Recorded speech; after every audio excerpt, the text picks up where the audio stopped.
Tianbao Fu Yao Lu. Chapter 149. The eldest returns to the squad.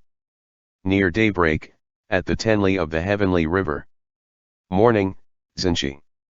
Morning. You found so much to eat? We've got to eat our fill if we're going to fight in this battle. Yo. How come this fish has feet? That's the eldest of our exorcism department, Zhao Zilong. The room was filled with a bleak gust of wind. With a hwala, the carpiao was tossed into a wooden basin filled with broken chunks of ice. So cold, the carpiao immediately bounced to its feet, shivering as it tried to climb out, only for a wooden stick to poke it back in. Do you still remember me? A woman's voice asked creepily. A ghost. As soon as the carpiao gathered its wits, it was so frightened that its soul almost left its body. A woman clad in white, her face covered in blood, her expression a hideous grimace, glared at the carpiao. The fish had no eyelids, so it couldn't close its eyes. Instead, the carpiao tried to squirrel itself away in that water basin, but the water was too cold, so cold that it couldn't stop shivering. You, who are you? The carpiao asked shakily. You rebels fought your way into Luoyang City, killing my entire family of 4. My husband was sucked dry of life thanks to you, Yao, and he died so terribly. That woman, whose face was covered in blood, slowly walked forward. The carpiao was terrified out of its mind, and it hopped right out of the wooden basin and knelt in front of the woman, begging for mercy. Ante. Ghost Ante. It had nothing to do with me. I was also taken prisoner by them. Who are you calling Ante? The female ghost shrieked. Big sis. Big sis. The carpiao's entire body quivered, and there was still an ice cube stuck to its leg hairs. I really don't eat people. I will find an Lushan and have my revenge. Go quickly, the carpiao hurriedly shouted. I support you. And Lushan is already rotten. He's already rotten all the way through. Why did he kill my husband? He wants to become a devil, the carpiao said. And to become a devil, he has to consume resentment. He's first eating the resentment of the dead, then he'll eat that of the living. You have to watch out for Liang Danhuo. Liang Danhuo is a painted skin Yao, and she can transform into a mortal. And there's Zhao Yun. Zhao Yun is a good one. He hasn't killed anyone. That bear is the most difficult one to deal with. Also, not all of their Yaoguai have entered the city yet. The humans are the vanguard, and the Yaoguai are following behind, eating the residents. The best ones are always allotted to Liang Danhuo and the rest of them, with the commanders getting the first pick. After they picked, the city is then left to their subordinates. How many have come? Just over 100, the carpiao said. No. Not even 100. They're all just ragtag soldiers. For one Shishan every morning, and Lushan has Li Zuer bathe him, at the Wu hour. At that time, none of the commanders are around. Without even waiting for the female ghost to ask, the carpiao had spilled everything about An Lushan's military strength in just a few sentences. It added, they say that the exorcists have come to Luoyang, so they've set up a trap in the Mingtang, waiting to capture Li Jinglong. Wait, that's not right. Li Jinglong. When the carpiao got to this point, it suddenly seemed to realize something. That female ghost wiped her face and asked gently, is this enough? It's enough, Li Jinglong said from behind the screen. When the carpiao heard this voice, it was even more astonished, and it immediately cried, second eldest. The female ghost wiped away the blood on her face. That was the peony flower Yao Xiang Yu, and she walked to one side and sat down. The carpiao stared fixedly at Li Jinglong before saying, second eldest, so it was you all. Though the carpiao swaggered around, it was not dumb. Back when Hung Jun first left the mountain, he had depended solely on it to guide him, and it understood how the human world worked. After entering Luoyang, the carpiao was constantly worried. It wanted to find a way to notify the exorcism department of the trap that An Lushan had laid down specifically for Li Jinglong and the rest of them. After it had been kidnapped, it had forgotten about this upon seeing the female ghost, but it slowly began to remember, and its thoughts had connected that with Li Jinglong. Li Jinglong had originally planned to interrogate it. It wasn't that he didn't believe this bastard, but rather he wanted to see if it had learned his lesson. If he himself and Hung Jun had appeared instead, the Carpiao might have exaggerated its words in an attempt to return to the exorcism department, which would have affected his judgment, so he had Xiang Yu come and interrogate it first. "That's right," Li Jinglong replied casually. "Long time no see." The Carpiao opened its mouth, wanting to ask about Hung Jun, only for Hung Jun to say from behind it, "Zhao Zilong, I'm over here." The Carpiao swiftly turned its head. Hung Jun had actually been sitting all this time in the darkness, along the railings of the second floor of the wine shop, quietly observing the Carpiao from behind. The Carpiao immediately let out a wail of Hung Jun. Hung Jun's heart was filled with a complicated mess of emotions. There were too many things he wanted to say, yet he couldn't bring himself to say it, so he simply turned his head to the side, tears welling up in his eyes. He didn't want to let the Carpiao see him crying. "Hung Jun. I am sorry," the Carpiao said. When it said those words, Hung Jun remembered how, back in Yaojin Palace, the Carpiao had played chess with him, caught grasshoppers with him, swam with him in the limpid waters that came from the snow melt of the icy peaks, explored caves with him, so on and so forth. He had grown used to having it by his side, and he felt as if as long as it was there with him, those memories would never vanish. "Save your apologies for later," Li Jinglong said solemnly. "Tell me in detail about An Lushan's preparations." The Carpiao had been waiting for this very moment. In reality, a year ago, it had willingly surrendered to Lu Su and Mo Rijin. Its only desire was to return to the exorcism department, and in this entire past year, it had borne the pricks of its conscience and the guilt that racked its heart. Every night, as it stared into the moon reflected in the pond, it couldn't help but think about Hung Jun and the comrades of the exorcism department, wherever they were. The Carpiao took the brush that Li Jinglong handed it, marking out a few spots on the map based on its memory. It was already fully daytime outside, and Atai and the rest of them had all woken up as well. Atai came down, yawning, but as soon as he saw the Carpiao, he said, "Oh, the eldest has returned." The Carpiao felt even more guilty and uneasy, and it was very nervous, to the point where even its hand that was holding the brush was shaking. It originally thought that when it was reunited with its companions, everyone would stuff it into a bag and give it a good beating with a rolling pin. What it hadn't expected was that the group would greet it, seemingly uncaring of how it had betrayed them before moving on to their own tasks. Atai went to help to Raindot make food, while Ashinakayang squatted outside, washing up. "You're sure that their troops are moving along this route?" Li Jinglong asked. "I'm very sure," the Carpiao said to Li Jinglong, holding the brush. "I've been with Liang Danhuo this entire time, and I've heard everything that they discussed in the manor." Mo Rijin and Lu Su had also woken, so breakfast began. Since this was wartime, the residents of the city had taken their families with them and fled without a trace, which meant that a quick search turned up quite a lot to eat. Last night, Mo Rijin and Lu Su had gone out and gathered a bunch of food, so now, Tu Rainduk made an entire table's worth of dishes. Cured meat, eggs, fish, duck, chicken, goose, pork, lamb. In the last month, in the bitter winter, this much food was more than enough to last them almost half a month.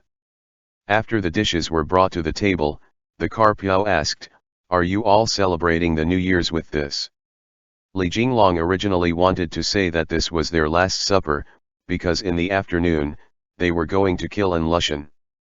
But he figured that saying so was unlucky, so he held his tongue, instead saying, "Let's drink a cup to celebrate Zhao Zilong rejoining the group." If the Carpiao could cry, its eyes would have glistened with hot tears in this moment. When it heard those words, it hurriedly lifted its bowl of wine and hopped onto the table, saying, "In these past few days, I have truly done everyone a disservice. I would like to sincerely and earnestly give."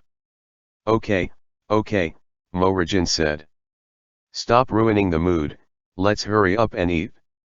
At last, Hung Jun couldn't hold back any longer, and he began to laugh. The atmosphere over the table lightened by quite a bit. "How were things for you afterwards?" Tu Reinduct couldn't resist asking. Before, the Carpiao had been the head chef of the exorcism department, and it had often directed Tu Reinduct to make this or that as it worried over the dishes that Hung Jun liked to eat. The human and the fish had gotten a little more familiar with each other then. Tu Reinduct also very rarely moved out with the rest of them, and she did not feel much upon learning of the Carpiao's betrayal, so she was very ecstatic upon its return. The Carpiao thought for a bit, before saying, "Quite well, quite well."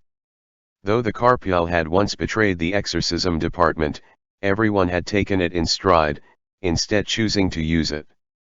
If someone had died because of it, obviously they would not have been able to forgive it now. But what had happened in the past was not solely its fault, and since it didn't really cause any deep grudges, what happened next was up to Hung Jun. Everyone ate and drank their fill, and each of them leaned back. Morrigan said, suddenly, "I don't want to fight this battle." Li Jinglong replied, "Best fight it, because once we're done fighting, we can eat good food every day." Li Jinglong spread the map open and began to plan. According to the Carpiao's information, the troops under An Lushan's command were split into 3 major divisions. The vanguard is Shi Siming and An Qingxiu's divisions, Li Jinglong said. They're all mortals, and they're in charge of invading the cities. Morrigan said thoughtfully. If he were to mobilize his Yaogwai to slaughter the people and pillage the cities, he might call the wrath of the heavens down on his head, so having mortals kill each other, to him, is definitely much safer of a choice. The city of Luoyang had fallen the night before last, and Shi Siming and An Qingxiu's troops had left after a brief rest, heading to the next one. After that, An Lushan had led his main troops into the already conquered city, proceeding with the takeover. During the takeover, he took in the resentment that sprung up thanks to the massacre that had happened in the city, in order to bolster the devil chi in his own body. With every city that they passed through, An Lushan's power of Mara increased by a good amount. Once An Lushan absorbed enough resentment, he would leave once more to the next city. It was only then that the main Yaogwai force would arrive. After that came a wild revelry for the Yaogwai. "Where's his next target?" Atai asked, frowning. "The Hang Pass," Li Jinglong mused. "The rebel army left in large numbers last night, so it's probably already too late if we send someone now. To destroy a group, you must first capture their leader," Lu Su said. "As soon as An Lushan dies, the rebel army will naturally disperse like wild beasts with no leader." "But we must be careful," Morrigan said.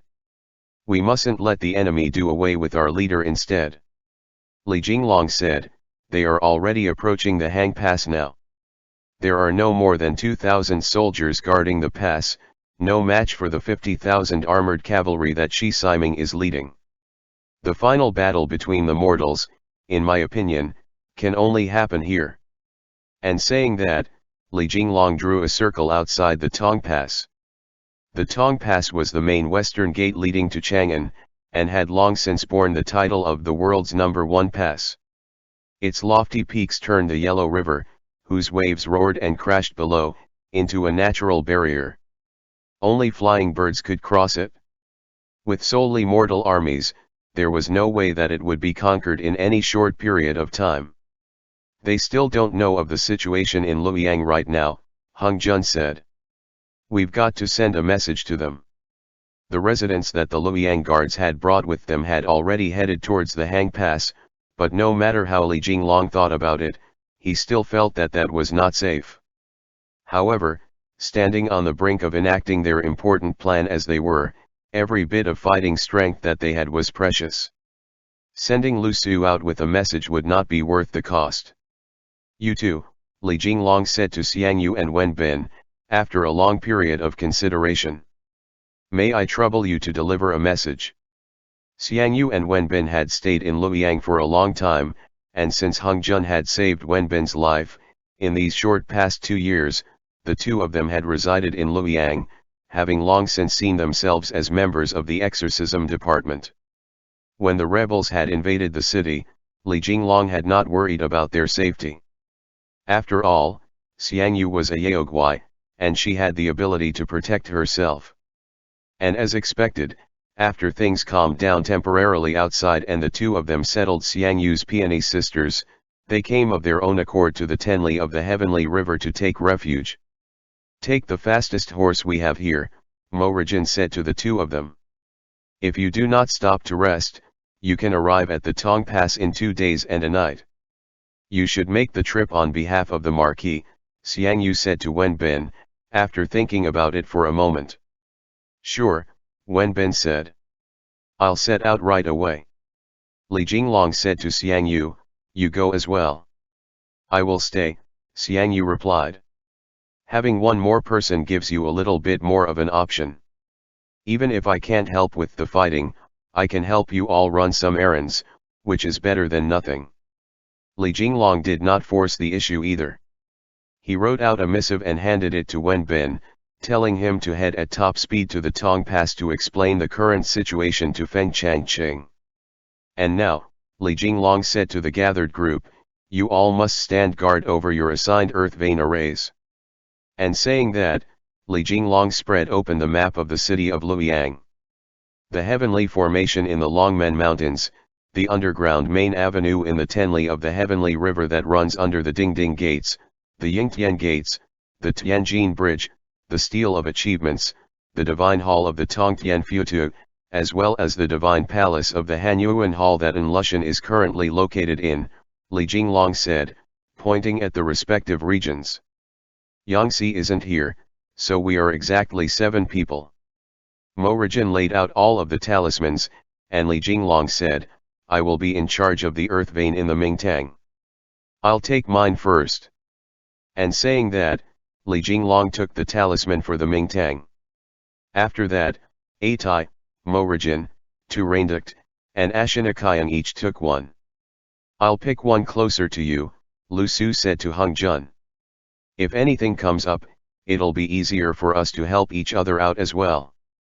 No need to worry, I'll be with Hung Jun, the Carpiao said. You'll be alright, Dai Mei? Li Jinglong asked Tu Rainduct.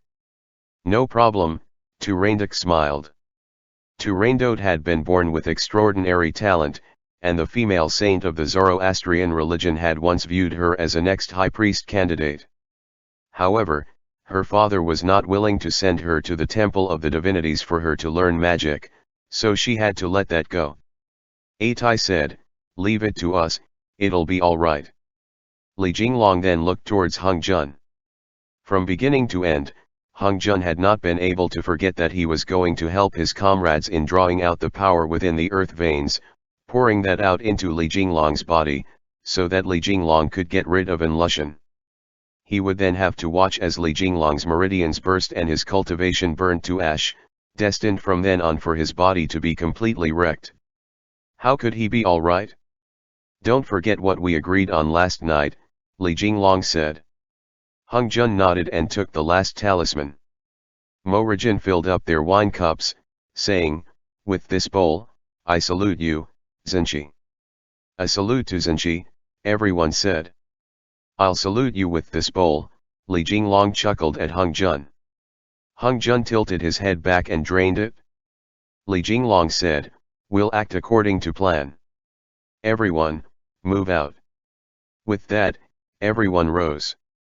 Mo Rijin then said to the Carpiao, Zhao Zilong, let me ask you one last question today. At the exit to the Tenli of the Heavenly River, everyone gathered around the Carpiao as Mo Rijin asked, does Enlushan know of the earth veins array? The Carpiao swore up and down that Enlushan had never come to Luoyang, so how could he know? However, Mo Rijin was still a little worried, because after all, Bi Sichen had seen the two of them in the Mingtang before, and it was possible that he revealed their information to Enlushan. If that was the case, then this all would have been for naught.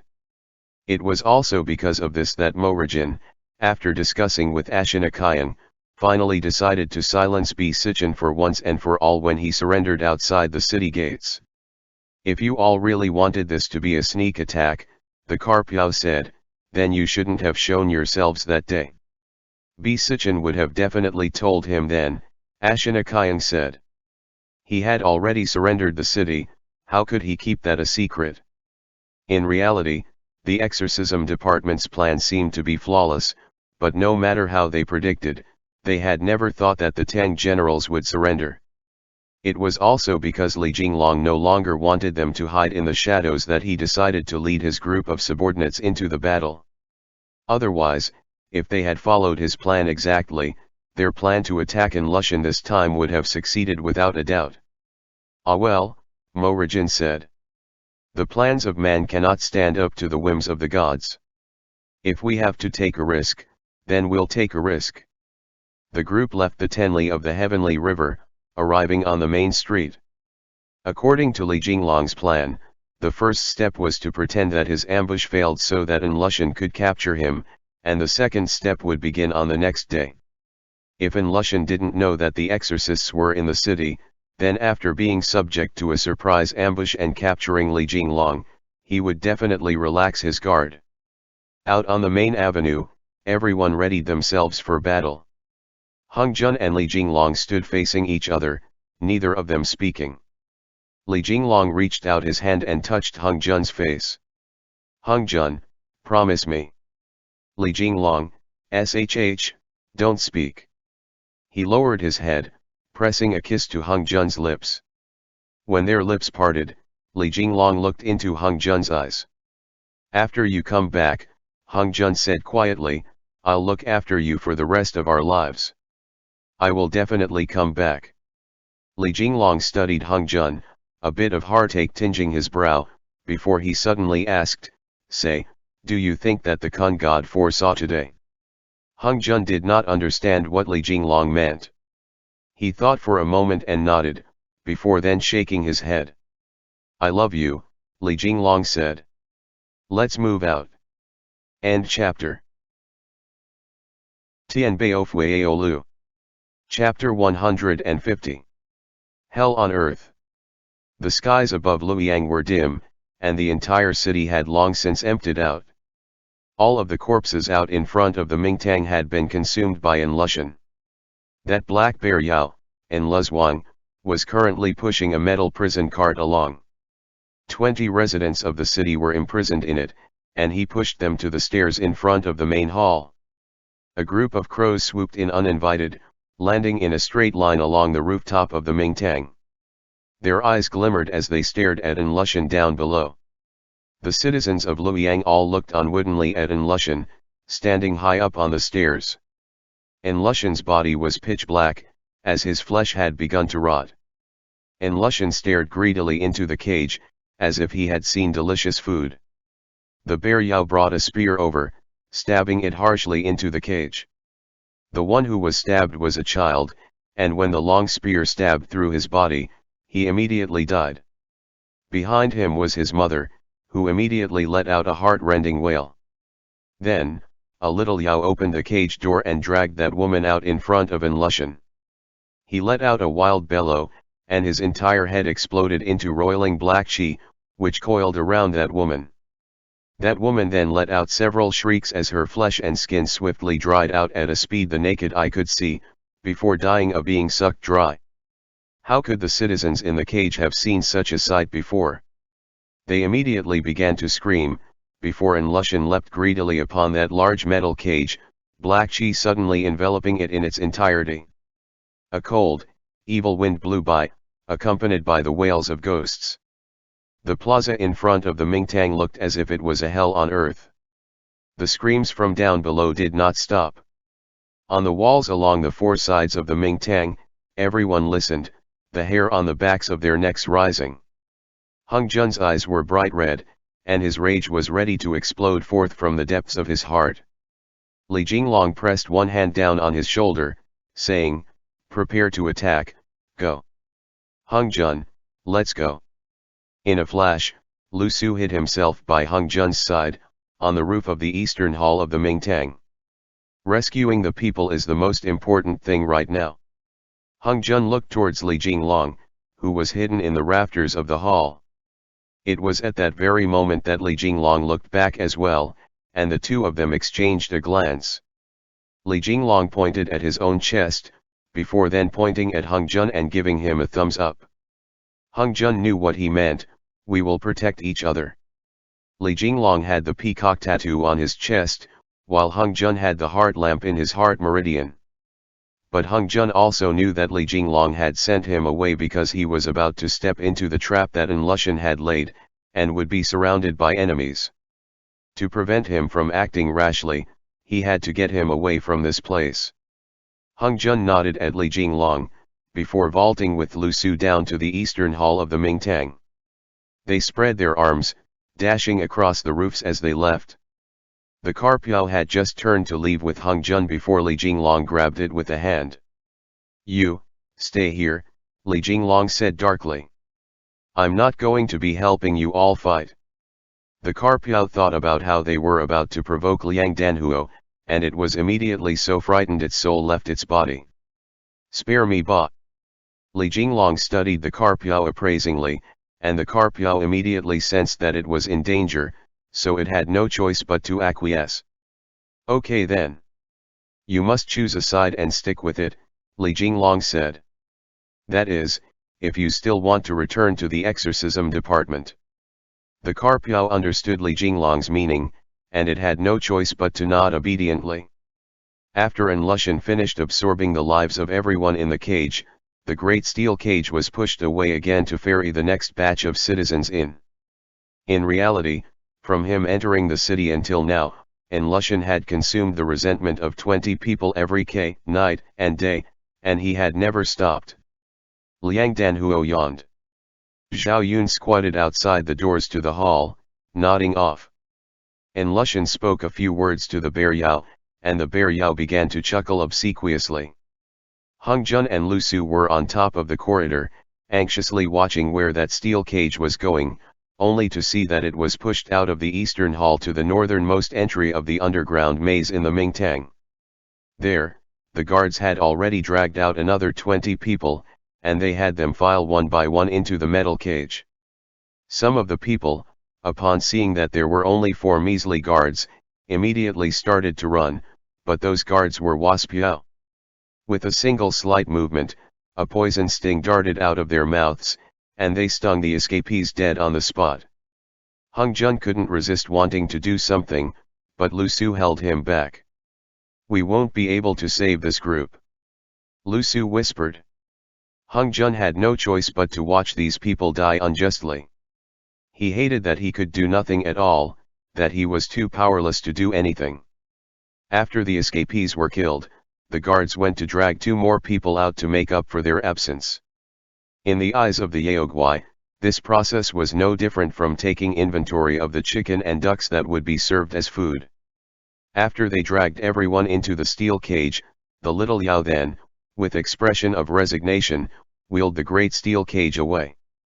The 4 guards guarding the sides sat down where they were, napping or chatting as they pleased. The steel cage was pushed into the distance, and Lu Su and Hung Jun hopped down, one left and one right. Hung Jun's 4 throwing knives flew forth simultaneously, pinning the 4 guards. Lu Su swiped his daggers across, instantly slitting the guards' throats. Basically soundlessly, the 2 of them had dealt with the 4 guards. Lu Su was looking around for the key, but Hung Jun called forth his glaive instead and slashed it down at the tightly locked door to the underground palace. The copper lock fell to the ground with that. The 2 of them bent and pushed open that huge copper door, entering the underground maze. Hung Jun cast a flame, and startled shouts echoed through the place. The entirety of the underground palace was densely packed with almost 10,000 people. The people's heads moved and shifted, before silence gradually fell again. At the same time, in front of the Mingtang, the steel cage was wheeled over. The Yao generals were still nodding off, as this time, En Lushan chose a young couple. That man shielded his wife from view, and without a single bit of fear, cursed En Lushan out. Right after that, the bear Yao went directly into the cage, which roused a loud shout of shock, before it slapped its paw into the man and laid him out flat on the ground, and then dragged that girl out. The girl shrieked loudly, and as Liang Danhuo grew irritated by that, she pulled out the sword at her side and stabbed it right into her abdomen. That man struggled, grabbing the door to the cage as he bellowed, "Berserk!" En Lushan laughed loudly and his head turned into black chi, which leapt towards that man and coiled around him, beginning to absorb his seething rage and pain. The group in the steel cage, upon seeing En Lushan immediately turn into a headless monster whose body sprawled massively, black chi roiling forth from its neck as it sucked blood and flesh dry, were immediately so frightened that they began to scream. But just as that steel cage was about to be turned into another hell, an arrow shot forth from 100 paces distant, trailing a streak of white light behind it as it sped towards En Lushan. Enemy ambush! Liang Danhuo shouted angrily.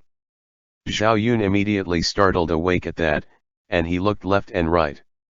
The bear Yao immediately let out a growl and overturned the cage, turning into a huge monster right on the spot. Morrigan, Atai, Turanduct, and Ashinakayang charged in first. Morrigan's nailed 7 arrows revolved as they shot towards that bear Yao. The bear Yao swiftly charged forwards like a small mountain, trying to capture Morrigan. In midair, each of the exorcists turned, and Atai shook open his godly hurricane fan, sending the exorcists flying away. None of them were afraid of the bear Yao. After all, even though bear Yao were ferocious, it only had brute strength to speak of. The true difficulty lay in Liang Danhuo behind it. It was in that moment that Liang Danhuo, her eyes round with rage, spat out a mouthful of bloody mist, which formed the shapes of countless blood-like vengeful ghosts that leapt towards the group. Li Jinglong had already learned of Liang Danhuo's tactics from the Carpiao, and he had made preparations beforehand. He immediately shouted, "Scatter the nets!" The exorcists left Turanduct to take down that black bear as the rest of them all charged forwards. Atai spread his arms and turned, rising into the air, and he put his hands together, one up and one down, forming the seal of blazing flames. He began to chant the incantation, and with a wave of the godly hurricane fan, a whirlwind swept through the flames and scattered them. The plaza immediately became a sea of flames. Ashinakayang and Morrigan released the citizens in the steel cage, shouting, "Escape, quickly!" The vengeful ghosts cultivated from blood that Liang Danhuo had released were swept up by those blazing flames, and almost all of them were charred to ash. She then rose into the air, racing after Atai. But just as Liang Danhuo rose into the air, Atai fiercely tugged an object towards her, which landed right on her face. What had come flying was a Carpiao, which flapped about as it shouted, "Save me! Liang Danhuo!" Liang Danhuo removed the Carpiao from her face, and the Carpiao shouted, "It really has nothing to do with me." And with that, it held up the dagger in its hand, moving it towards Liang Danhuo's neck. It could not stop trembling, and no matter what, it couldn't bring itself to stab down. Liang Danhuo immediately understood, and she roared, "You traitor! Traitor! Save me! Save me ah!" The Carpiao was currently being held by Liang Danhuo, and its tail kept flapping about. It was so scared it was even ready to die, but finally, it had no other choice but to stick that dagger into Liang Danhuo's neck. With a crisp ding, the dagger snapped. Liang Danhuo was so angry she couldn't draw a full breath, and she hysterically shrieked, "Traitor!" She then sent the Carpiao flying with a harsh slap. Atai flew by, lifting his hand and catching it, and he chuckled. "That is our eldest. Show some respect." And with that, Atai gripped the Carpiao again, aiming right for Liang Danhuo and chucking it at her. The Carpiao had already fainted, and with a shiu, it made an arc through the air as it landed with a thump on Liang Danhuo's chest. Liang Danhuo was incensed. Bastard. 1. When the Carpiao smacked into Liang Danhuo's body, it woke up again. Liang Danhuo grabbed its leg, but Atai was circling around her, tormenting her so much that her head spun. For a moment, she didn't know how she was supposed to fight this fight, and Atai even pulled a face at her. Liang Danhuo's rage was already unquenchable, and she chucked the Carpiao right at Atai. However, Atai's reflexes were nimble, and he once again caught it before tossing the Carpiao back, where it smacked into Liang Danhuo's abdomen. The two of them tossed the Carpiao back and forth, before finally, Liang Danhuo could bear it no longer, and she pulled out her long sword, shouting, "Are you done playing around?"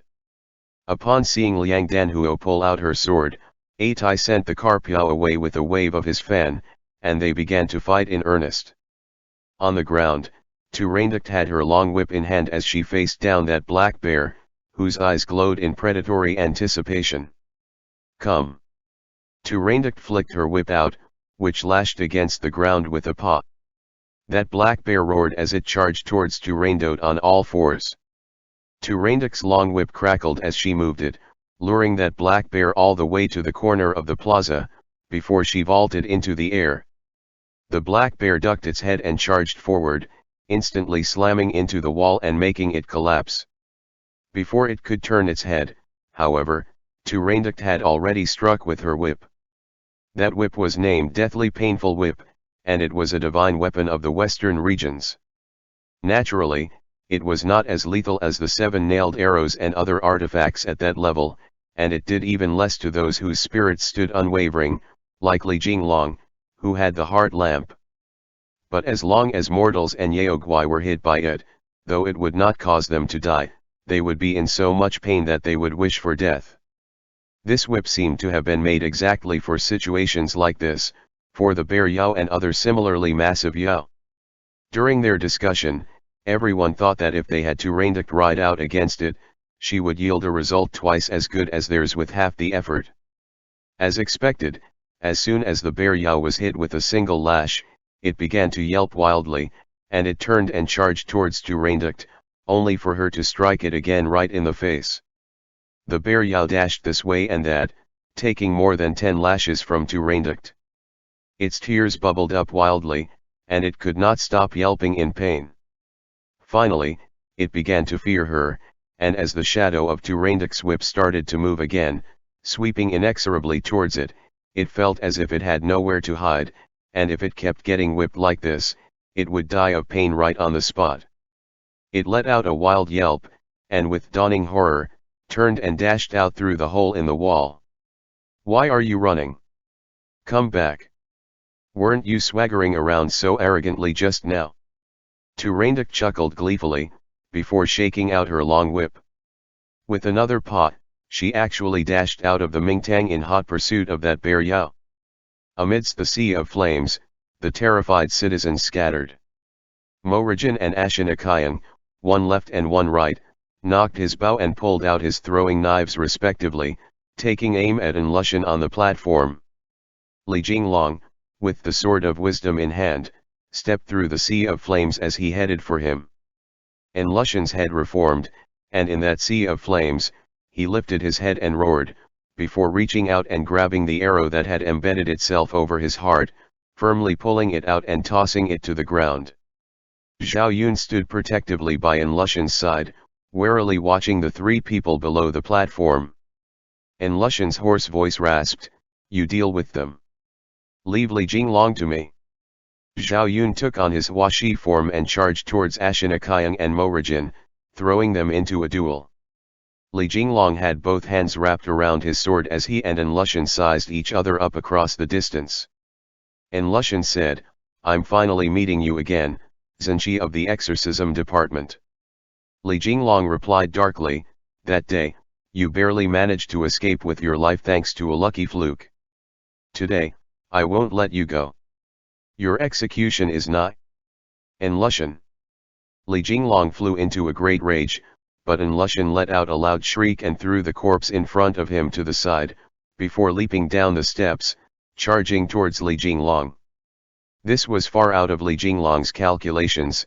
He originally thought that it would be his devil chi clashing with the heart lamp, so he hadn't expected that En Lushan would actually physically fight him. En Lushan's entire body shook as he, bellowing, collided with Li Jinglong. He sent one fist down towards the ground, instantly cracking the cobbles, which went flying every which way. Li Jinglong swiftly kicked off En Lushan's arm, dashing up his shoulder, before leaping onto his back, stabbing the sword of wisdom fiercely into his physical body. The sword of wisdom immediately sank to the hilt in the nape of En Lushan's neck. The power of the heart lamp burst forth from Li Jinglong's body, and he funneled it into the sword. En Lushan could not stop trembling as white light started to burst out of his body. The devil chi suddenly scattered explosively, enveloping the entire plaza. The heart devil reappeared once more, leaving En Lushan's physical body as it turned to the sky and let out a shriek. Li Jinglong gritted his teeth, pouring in all his energy, and the glow across his body blazed brilliantly. That bright light kept growing stronger, and a blazing light shot out from between his eyebrows. Foolish mortal, deluding yourself into thinking you can control the power of a deity. The heart devil slowly intoned, in a voice that shook the heavens and the earth. The shadow of the heart devil that floated in the plaza spread its arms, and all of the cobbles on the plaza immediately exploded. An odd array appeared on the ground, and it began to spin. Li Jinglong widened his eyes, feeling his own body collapsing downwards uncontrollably. A burst of huge power was currently crushing his entire body, and in that instant, it felt as if that weight pressing down on him was increasing tenfold, 100-fold. Through the sky, across the earth, even Atai and Liang Danhuo, who were in the sky above that array, found themselves unable to control their bodies, and they suddenly plummeted downwards. Morrigan and Ashinakayan, during their fight with the Huashi, felt as that pressure that had appeared out of nowhere traveled to them, and they suddenly found that their bodies were pressed to the ground. "I can't move!" Ashinakayan roared. The two of them were being pressed down on the ground. That Huashi did its best to try and roll over, but it found that it could not even flap its wings. Liang Danhuo and Atai plummeted at the same time, smacking heavily into the plaza below. Li Jinglong let out an incensed roar, and white flames burst forth from over his entire body. En Lushan's physical body, however, slowly lifted his arm, grabbing Li Jinglong around the neck. With an explosive bellow, he pulled him off his back and slammed him into the ground. There was a huge boom. Li Jinglong spat out a mouthful of blood, and the sword of wisdom left his hand, flying far into the distance. In the northwestern corner of the Mingtang, in the back garden, Hung Jun cut open the surrounding wall with his glaive. When he and Lu Su looked back, they saw a billow of black chi rise into the sky in front of the Mingtang. Lu Su knew that Hung Jun wanted to go back, so he hurriedly reached out and grabbed him. "Follow the plan. Don't be rash. Go quickly!" Hung Jun shouted towards the retreating citizens. "Head out of the city to south. Follow the Yellow River and go quickly." In the distance, there was a huge rumble, as if something had collapsed or fallen over. The citizens had finally all fled, and Lu Su and Hung Jun also retreated from the Mingtang with that. Lu Su jumped up onto the 7-story pagoda to the northeast of the Mingtang, and he and Hung Jun looked into the distance. What they saw was that the huge plaza out in front of the Mingtang had sunk, and the cobbles were in disarray, many of them uneven. The black chi in the sky gathered up in the center, and the world returned to its usual stillness. At the top of the Mingtang, a beam of firelight shone forth. That was the signal to retreat. "They've succeeded, go," Lu Su said. Hung Jun watched the plaza in front of the Mingtang. He couldn't tell which one was Li Jinglong, and he had no choice but to follow along behind Lu Su, leaping down the 7-layer tower, heading towards the location they had agreed upon to meet up with his companions. End chapter.